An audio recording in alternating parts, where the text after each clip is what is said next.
Hello, friends. I'm here. I showed up today and I showed up for you and me, because in sharing some of the challenges I faced may help you in knowing that you're not alone in facing the challenges you face. And what are we talking about challenges? I'm talking about the idea of having a chronic illness and the idea of depression. In 2007, July of 2007, I was diagnosed with rheumatoid arthritis, which, as many of you know, is an autoimmune disease. And when you get one autoimmune disease,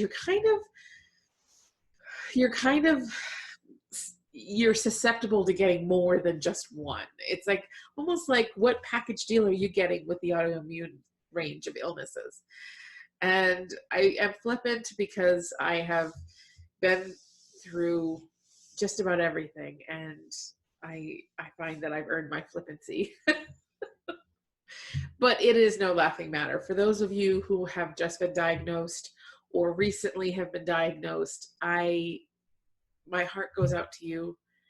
The beginning is the hardest part, because a lot of moments that lead up to that first diagnosis can be very emotionally tumultuous. Because for me, and let me share my story, in 2007, I was diagnosed with RA. At the time, I was working 80 hours a week.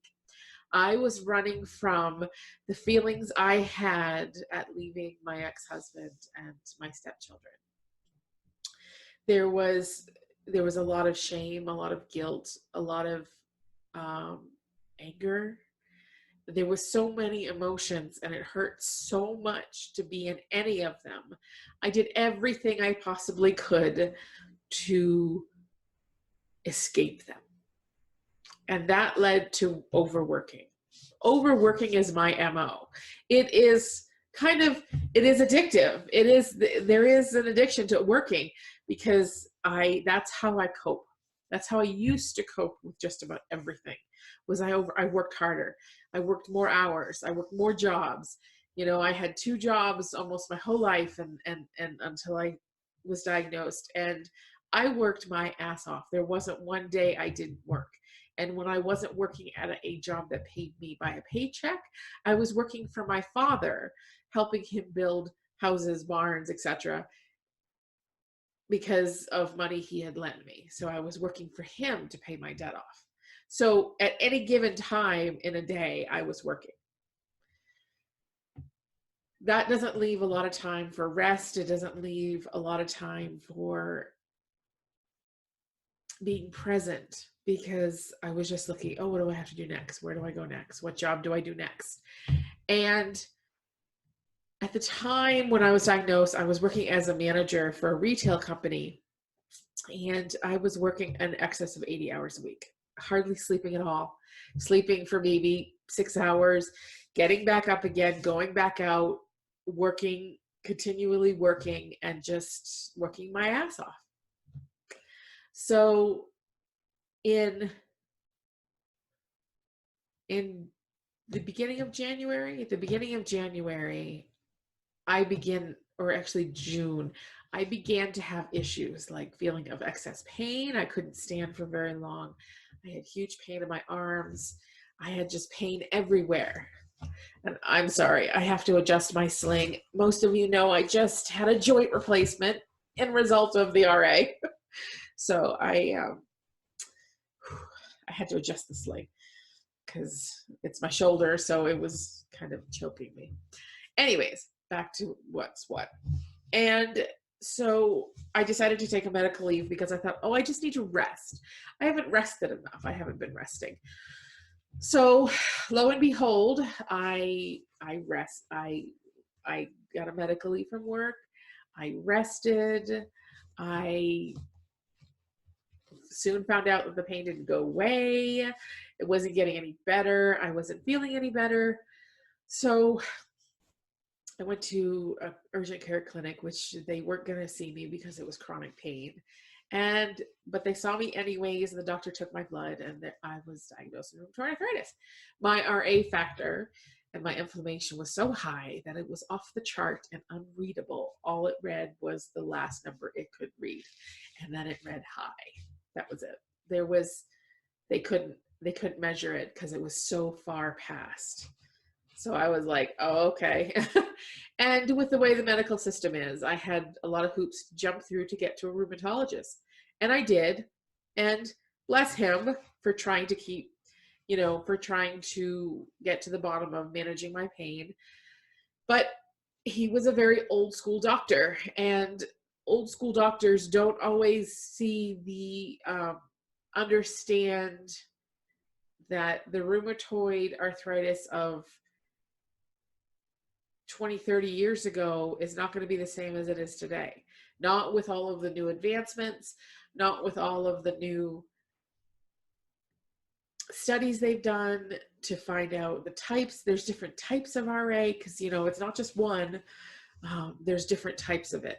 They did not diagnose me correctly. Therefore, because it took so long to get the disease under a moderate degree of control, the bone damage, the joint damage was severe, and it was quick. It was within years of, I would say within 4 years, within 3 years, I knew I needed a joint replacement. Within 4, I had my first one. So that's a very quick turnaround. You know what I'm saying? So these are the facts, and I'm just giving you the facts. Let's go to the emotionality of it. Okay. First of all, I had all those emotions I was avoiding to begin with. And then you get the emotions of having a chronic illness. Regardless of what the chronic illness is, there's a level of, you may feel different things, but the sentiment is the same. For me, the issue was around feeling betrayed. Like, I didn't view my body as a temple or as a vessel for my soul. I viewed my body as a tool. It was a tool, and I used it because I built houses, and I've built, I've done the physical thing. I hiked, I did all of those things, and I didn't see it as what it really is. And so I was pissed. I was angry at it. I thought it had betrayed me. I felt betrayed by my body, and I was angry at it. And when you're angry at your physical body, it doesn't really lead to healing. It doesn't really lead to taking proper care of your body. And I have been on the diet cycle of the get thin, gain weight, lose weight, gain weight my whole life. Most of my life I've been overweight. But, at that time I was on this trend of losing weight, and I had lost that weight. And it wasn't until, oh gosh, it was my first joint replacement is when I started to go the other way, to start to gain weight again. But there was so much chronic pain, and I was so angry at my body that I was not taking care of it. I was not. I mean, just by the only reason why I took the drugs was so that I could stop feeling pain, so I could be functional. And at the time, I'm a very independent person, and to have thought of the idea of losing that independence was devastating. It was devastating to me. And my whole world changed. I had wrapped up my whole identity in the sake of being independent, capable. I fixed my own car. I could do my own thing. I generally didn't need help. And hold on just one sec. I just gotta pop up. And I prided myself on being that capable, independent person who needed nobody. Very isolating in hindsight, but that's who I was. That's what I did. That's how I worked. And,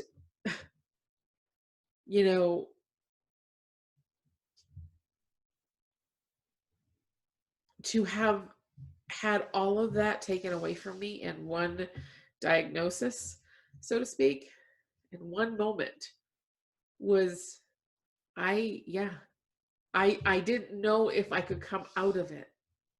Now, not many people are as fortunate as I was to have had a father who, he didn't have a chronic illness, but he had an accident that changed his life. He was paraplegic from a motorcycle accident, and that changed his life. And he shared a bit of information with me that at the time I refused because I was just pissed. I was pissed. I was mad that I could barely move. I could barely walk up and down stairs. I could barely shuffle my way from room to room.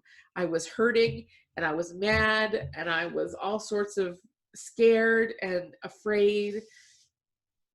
He said to me at the time, you either you have two choices with something like this that changes your life. He says you can be the victim and allow it to control your life and allow your life to become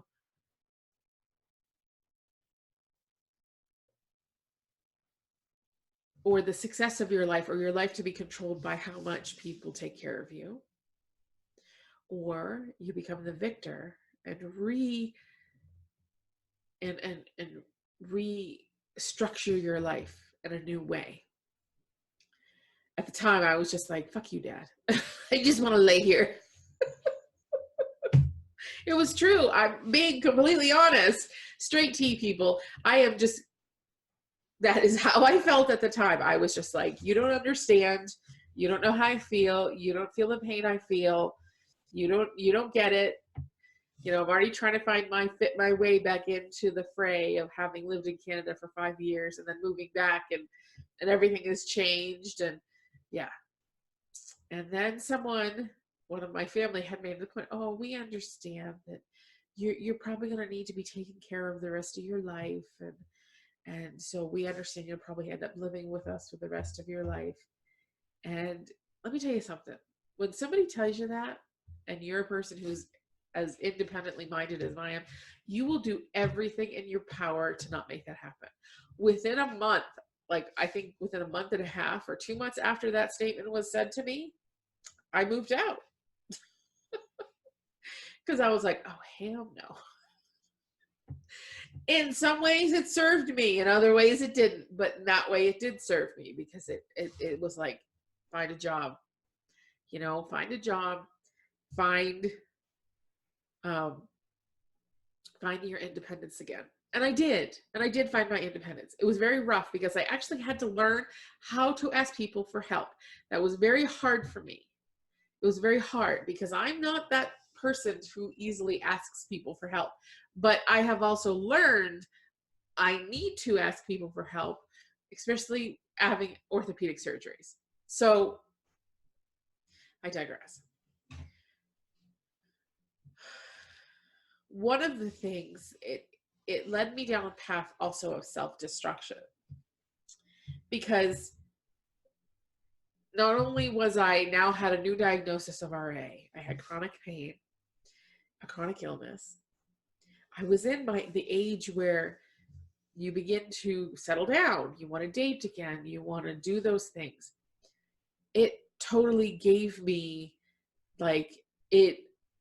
instead of being discerning about who I was dating, I date just about anybody, because I was so afraid that no one would love me. Get this, that no one would love me because of the RA, because I was slow walking, because I've had joint replacements, because I've hurt, because I've, my fingers, those of you who know me know my fingers, because of that there isn't going to be anybody who loves me. And that thought, now I look back and I'm like, oh girl.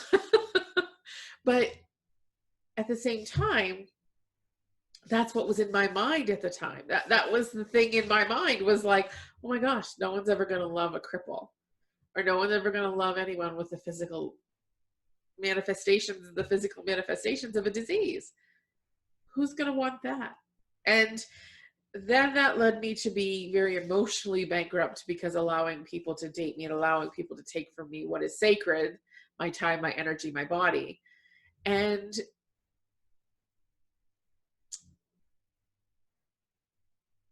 it was not good for me. There was times when I think I abused my body just for the sake of being angry at it. I felt isolated because no one understood what I meant. And in the beginning, let's go back to the beginning of first getting it, because not only do your friends not understand what you're going through, and they think that you're just being a crybaby, or you're being dramatic or histrionic, as my father would say. You have this element of a disease that's invisible, especially those of us with the invisible diseases, the ones that you can't see on the outside, like, any blood disorders, any physical issues, autoimmune issues, most of them don't really manifest physically on the outside. And in the beginning, I didn't. I just walked slow. So, and then I entered the realm of the public world where there is judgment galore, and it felt like nobody understood me. Nobody understood that the level of pain I was working through just to get through the grocery store. Or, when I would use the motorized carts because I was having a huge flare up, they would be like, oh, she's just fat and lazy.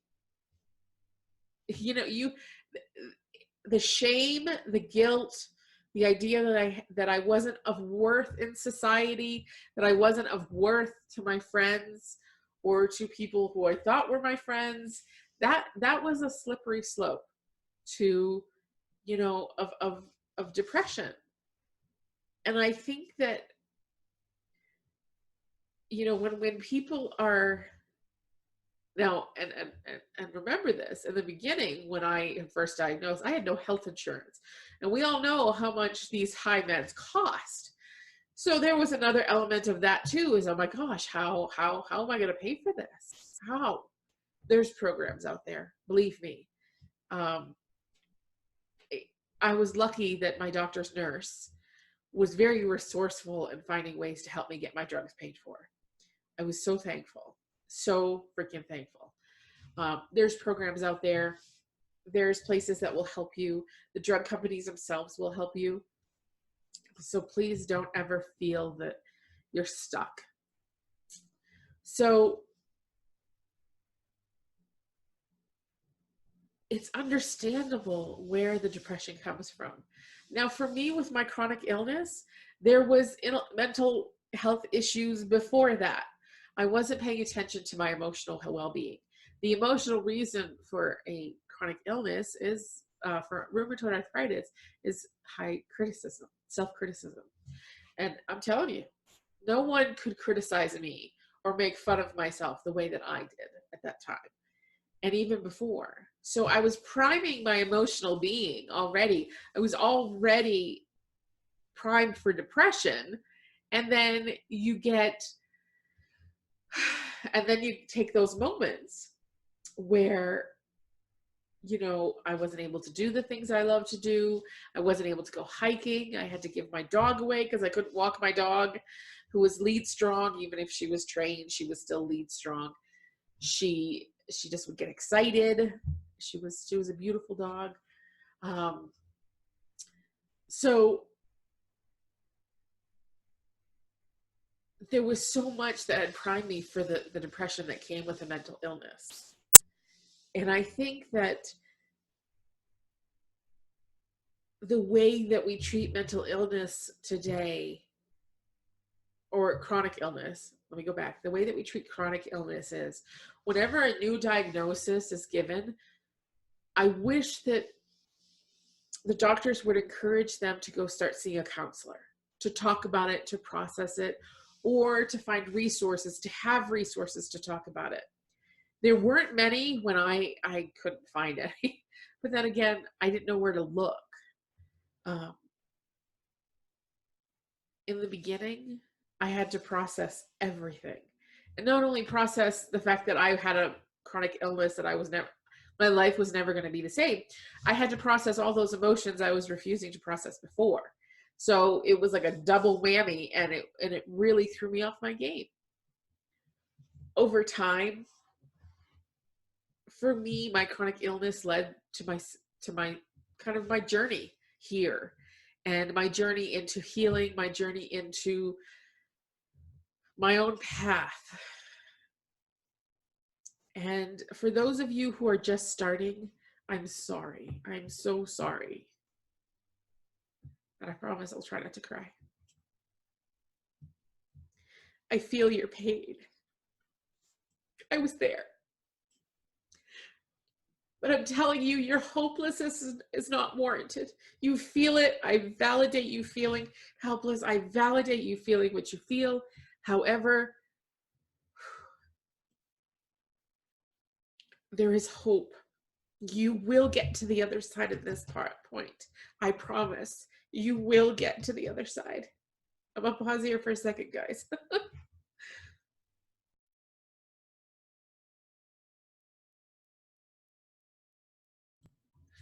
Okay. Sorry about that. I knew that if I didn't just take a moment to kind of put myself back together, that I've been there, and I'm sorry you're here. I'm sorry that whatever has led you to here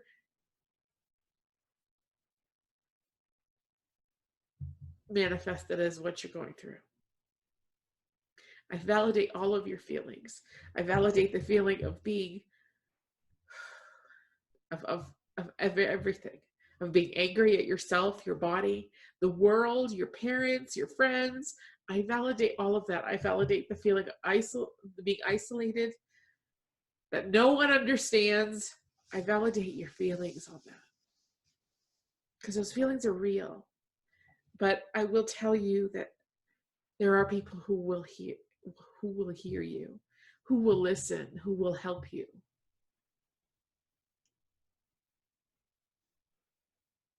And if you need help finding those resources, finding assistance and getting started on that healing journey, please reach out to me. Please, I'll put all my contact information at the end. Reach out to me, send me an email. We'll talk, we'll chat. You want a Zoom session? We'll Zoom, okay? You're not alone. And there's nothing wrong with you, okay? Not in a sense of the disease isn't real, but there's nothing wrong with you that you've gotten it. You're not a bad person for where you're at. It's just a series of moments of circumstances that has led you to here. And so I am here to listen. I am here to help process or put you in the right direction or with the right person to help you. So please reach out. Again, my email and my website, everything is any way to contact me. My Instagram, my Facebook, my Twitter, whatever is there, it's all gonna be there. And my email, I'll even put my email at the end of this. If you need to talk about a chronic illness, come just email me. We can Zoom, talk on the phone, whatever it is you need. But I love you, and we're right there with you. Those of us who have been through it, we're right there with you. We're with you. You're not alone. Okay, let's move on. Now, midway through my journey, this journey has led me to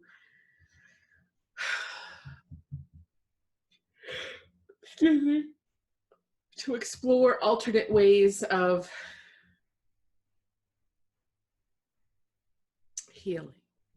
And at one point, my friend was struggling and needed, she was just, in her life, emotionally struggling. It was her birthday, it was Christmas, so I had bought her a healing, and I thought, you know what, I want to try that too. I heard that was really good for chronic illness. So I did. I went in and I had a healing done, and it changed my life. It changed my world. And that's when I started on the spiritual path. That's when I started this spiritual journey. And I wasn't necessarily trying to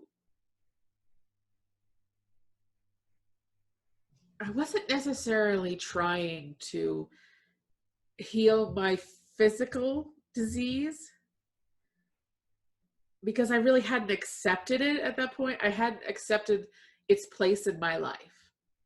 So what I was doing was I was experiencing it, hoping for some relief of some mild chronic pain, but it changed me emotionally.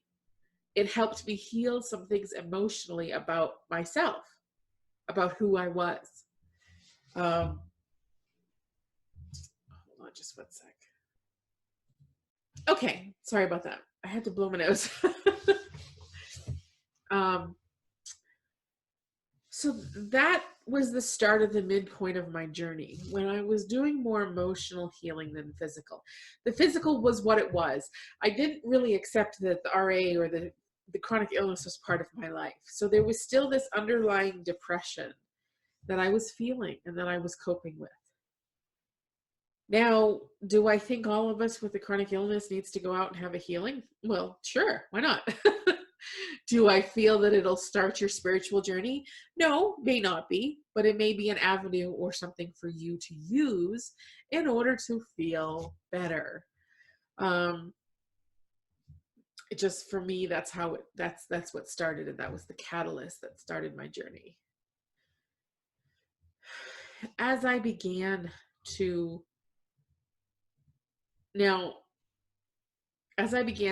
do the work emotionally healing, I found that a lot of my symptoms became less and less. And when I kind of was able to actually root in compassion and love, which took a long time, towards my body and towards myself, that is when I could deal with the depression. That is when I could, I don't want to say deal with, understand the depression. That's when I could actually have conversations with therapists about how I was feeling and my chronic illness. And it took a hot minute for me to get there. I mean, it was probably 7 years before I saw a therapist. And at the time I saw her for something else, but the talk about the chronic illness came with it. And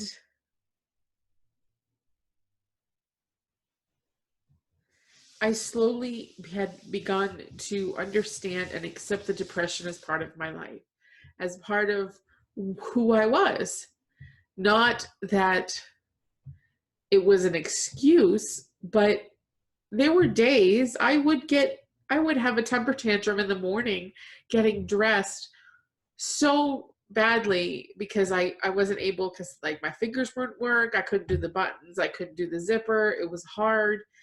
And I would get so upset that I would actually call in sick to work because I couldn't cope with life. I couldn't cope with life that day. And in hindsight, I'm glad I did. I'm glad I allowed myself to that moment to feel into what I was feeling, because so much of us are taught to just push through the pain and move forward. And while some of that is necessary at certain points, there are points where we need to allow ourselves to feel the pain that we feel.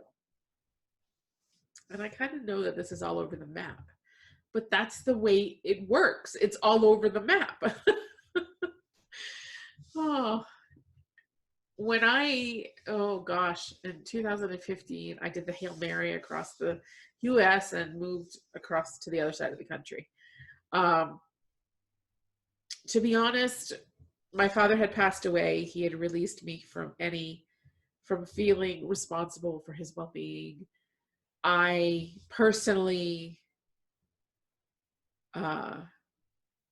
needed to be released from the need to take care of my family, take care of people.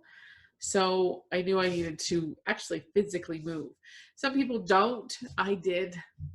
And I was being called to do that. And I listened and I heeded the call. And for me, this was I don't know how to explain it, but I didn't know what else to do. I didn't know what else to do, and I didn't know what I was going to do because I had nobody. I had no support left. Not in a sense I didn't have friends, but even then, I mean, I was really superficial with friendships because I didn't trust people. I had no trust. I didn't trust myself.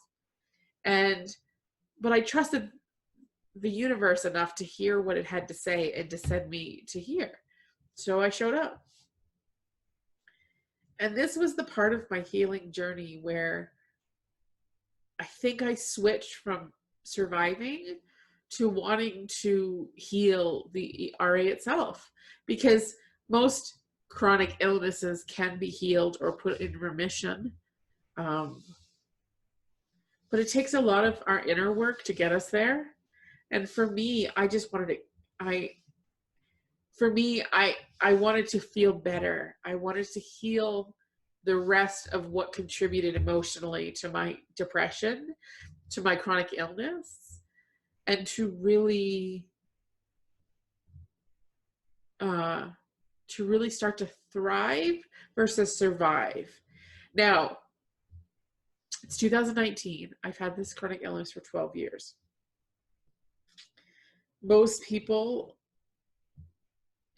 every person is going to be different with their diagnosis timeline. Every person's going to be different depending on the access they have to people to help them, the drive and desire, the level of depression, excuse me, whatever it is that they experience around that your timelines are all going to be different.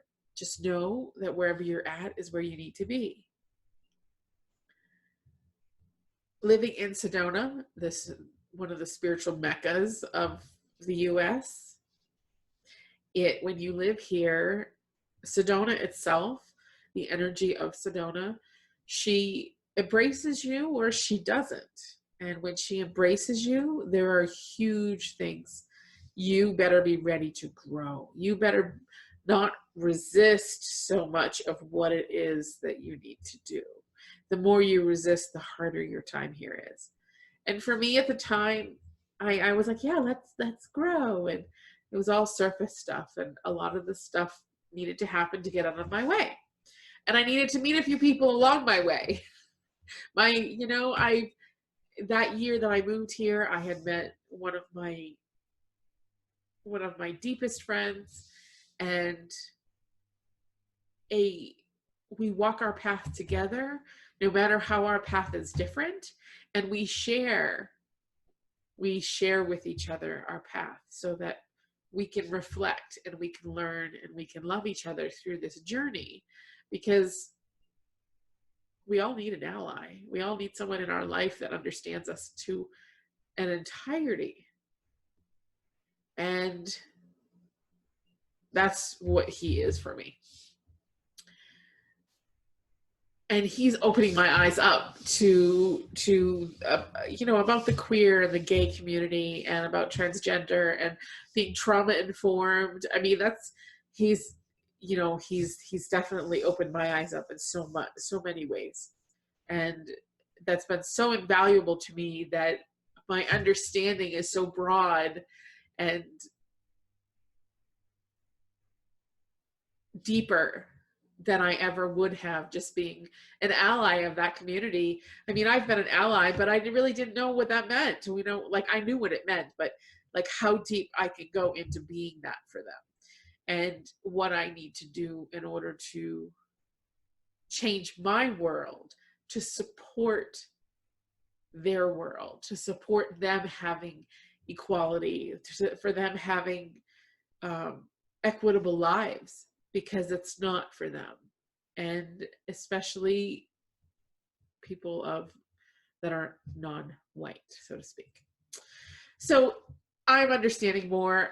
I'm loving that understanding. I'm trying to create, a bigger understanding around their struggles, where my own white privilege gets in my way, and how that impacts the world. Whole nother topic. See, tangents, whole nother topic. But anyways, in that friendship has helped me grow and understand so much more than what my tiny brain could have even tried to understand.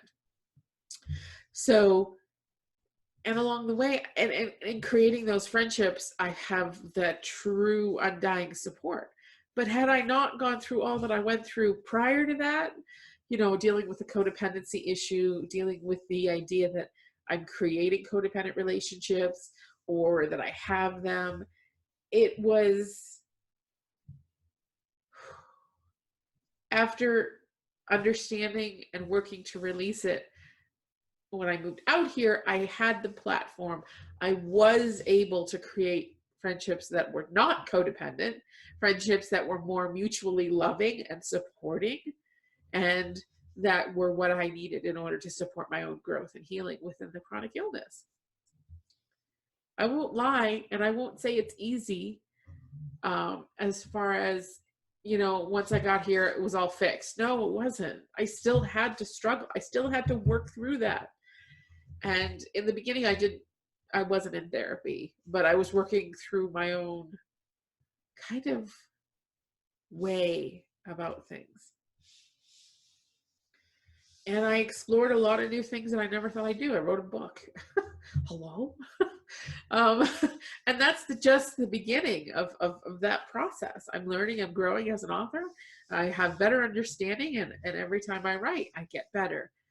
But I wasn't doing the core work to really heal what I was set out to heal. So I moved, and now I live at the base of what's called Thunder Mountain. Thunder Mountain energetically is heavy. It will not allow you to avoid. It will not allow you to not do the work that you're here to do. And it pushed me, with the guidance, a lot of guidance, and I found a therapist, and I'm working through some of the issues. The idea of rejecting my mind, rejecting my heart, and it shutting it down, and to not allowing it to be part of the conversation. That's part of what emotionally led me to have RA. All of it matters. Your physical matters, your mental and emotional matters, and your spiritual matters. It all matters. It all matters in a chronic illness. Now, if you're just midway, you're maybe just starting to learn this. You're just starting to learn the emotional components of having a chronic illness. You're just starting to learn the mental and emotional, parts of it, and maybe seeking help. And I hope that you are. And if you are, rock on. And if you aren't, I really, really implore you to go find someone who understands trauma, because I find a lot of people with chronic illnesses have had something traumatic in their life happen. And I'm not just talking about PTSD of the major sort. I'm talking about a lot of other different things. Childhood trauma, marriage trauma, past life trauma. It all matters. It all matters. So my journey with this illness, and while, honey, I am here to tell you that I still have the depression surrounding it, because I'm still feeling the effects of it. But I can cope with it better. I've learned how to cope with the depression, how to make it my ally, how to understand it, to give it voice, to give it a place within my makeup, and to understand it. It's not about getting rid of things. See, when we get rid of things and want to get rid of the depression, get rid of the illness, get rid of this, we're getting rid of parts of ourselves. We're rejecting the whole for the sake of you wanting to be how it was before. We have to step back. We have to, at some point, invite in our depression. Now, in the beginning, is this possible? Probably not. And I so implore you not to try to go there too soon. I implore you to wait until you know it's right. And you'll know when you start to begin to kind of get back into the realm of society, working, or whatever it is that it prevented you from doing. There's going to be a point where you're going to be like, okay, I'm just stable enough to understand that I have a chronic illness, and just stable enough to maybe explore either some ways of healing it or exploring things around it. There's going to be a point, and you're going to know when that is. I promise you, it'll tell you. That's when you start to explore some of the reasons around the depression, around why the chronic illness is. Now, when you get to that place, you're kind of, I don't want to say at the end game, but I want to say at the pinnacle stage of having a chronic illness. And that's whether you put it into remission, whether you are working towards that. That's when you've realized you need to call in your depression. You need to call in your heartache. You need to call in your physical body. And you need to make allies and make friends, so to speak, of all of these things. Because our depression manifests in what we project into the world. And when we project it, that's how it perpetuates the same thing. But when we understand that, oh, I was feeling really low that day and I did this, or I reacted this way, and this is how I projected what I was feeling into the world. And this is and then I learned how I coping mechanisms. This is how I learned everything of how I operated on a day-to-day basis, how I was projecting some of my anger into the world, making judgment, making obstacles out of people and situations when they didn't need to be made out of, because I was feeling some kind of way. You begin to explore and dive deeper into the depression about the chronic illness, why the emotions surrounding the chronic illness, and where you're at physically.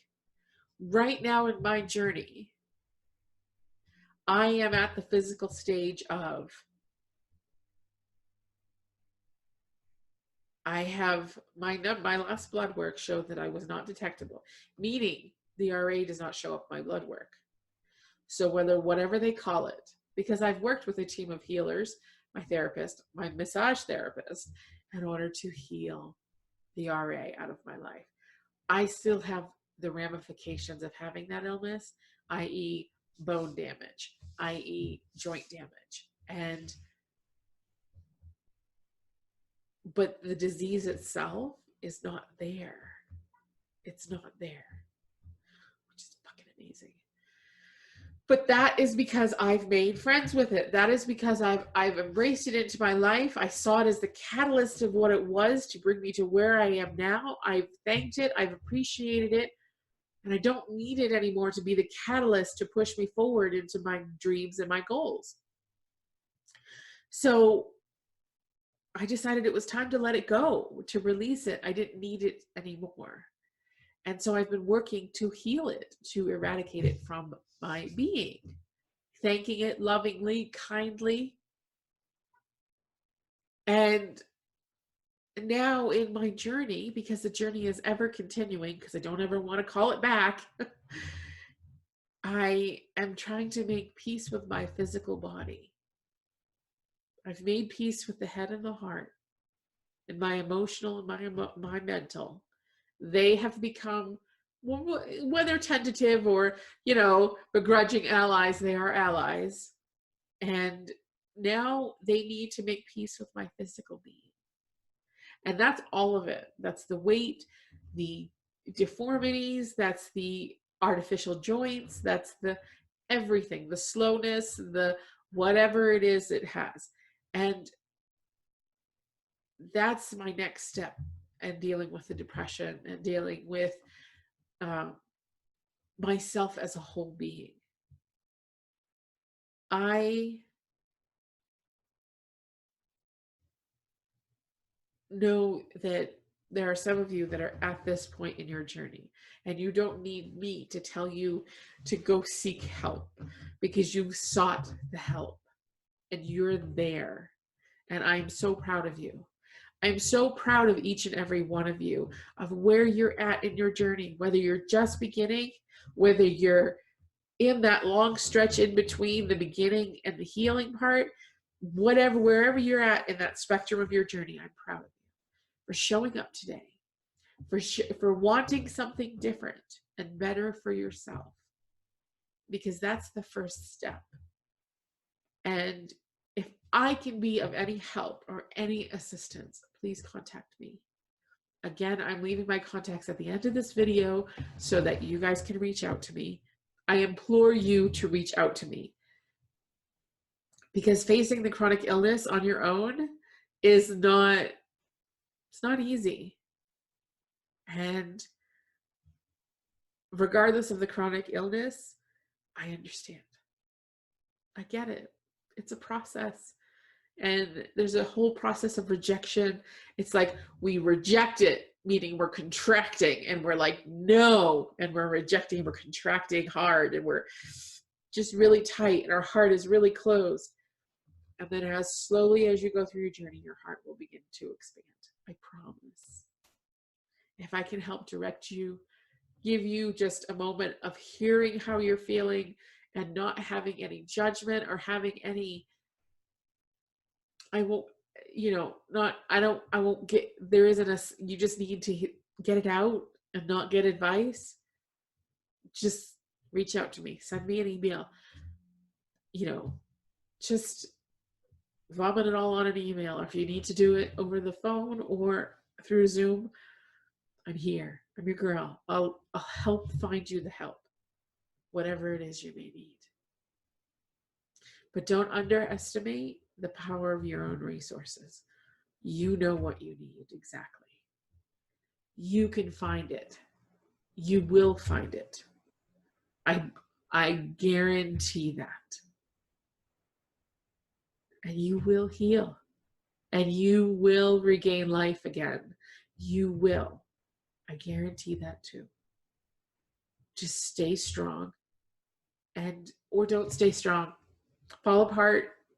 Have an emotional breakdown. Whatever you need to do to cope in the moment, do it. Do it. Have a temper tantrum. Do what I do when I can't button my shirts. Have temper tantrums and throw shit across the room. That's what I do. It's cathartic. Do what you need to do to cope in this moment, but know that there's support out there to help you. I am loving you from here. I'm loving you in whatever state you're in, whatever place you are in, whatever disease you may have. I'm loving you to the depths of my heart. Take care, everybody. And remember, you're loved. You are so loved. And you are so enough. And you are worthy of good health. Take care.